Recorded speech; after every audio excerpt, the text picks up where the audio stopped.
New video has emerged of what appears to be security forces beating men in Damascus on Friday. We can't independently verify the footage, but it reveals protesters being hit with batons by men in uniform. Several of the protesters are being stuffed into a car. It reportedly happened in the Barza district of the capital. Anas al-Abdeh is a Syrian opposition activist and the head of the Damascus Declaration Abroad. He joins me now from London. Good to speak with you, sir. Let's do this. Let's focus on the conference. Is it a sham for hand-picked media organizations, we must say, and government critics, or a sincere attempt to listen to the opposition? Well, I think it's a publicity stunt. Let me put it into perspective. This meeting is organized by a group of intellectuals and writers who refer to themselves as independents. So really they do not represent any political parties in Syria, and their influence within the political movement, political opposition movement in Syria is very limited. And certainly their impact on the street and part of the Syrian nonviolent revolution currently is almost negligible.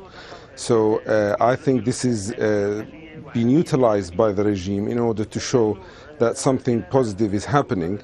And we see two main problems with this meeting. First, it was organized by the agreement and the consent of the Syrian security services, to the point that even they asked some of the Syrian ambassadors abroad to convince some of the independent figures in some of the Arab worlds and in some of the European countries to attend, but failed to do so.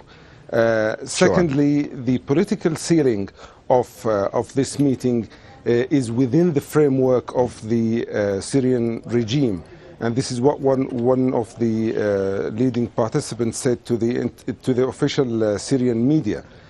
We think this is absolutely incompatible with the just demands of the Syrian nonviolent revolution that is carrying on at the moment. Well, can I jump in for a second? Can I jump in for a second? Let me do this then. All right, so it's a sham, it's a dog and pony show in your view. If you were in the room, and I know what a long shot that is, or if you were on a conference call in some way, in the room for this meeting, what would you be saying to the government? What would your demands be? Well, first of all, let me confirm and let me say that more than 1,700 people sacrificed their lives since the 15th of March, more than 3 months ago, not because they want political dialogue and not because they want law here and law there. It's because they want to attain freedom, dignity and democracy. These are the real issues. And unless the regime understands that and accepts this fact on the ground, no dialogue will be sustainable. Also, very important, one of the most important prerequisites of any dialogue is to stop the targeting of civilians. What we are seeing, even at the day of this meeting, we are seeing that the Syrian regime security forces are still targeting civilians, still killing peaceful protesters, and forcing many thousands of the Syrian people to flee their country and take refuge into neighboring countries. We cannot accept any kind of dialogue while a gun is pointed to our head. Okay, last one here. Is the government, I know you consider this a sham conference, but is the government, let me just try this, playing a rather clever divide and conquer game? You've got hand-picked opposition folks in the room, and perhaps the government comes out in a press conference and says, we will agree to some of the points made by the opposition in the room. Doesn't that further marginalize people like you and groups in exile?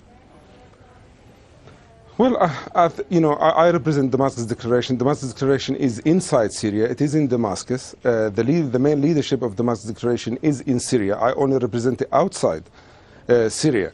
As I said at the beginning, these people, even they themselves said very clearly that they are independents. They don't represent the Syrian opposition. They don't represent any of the political parties.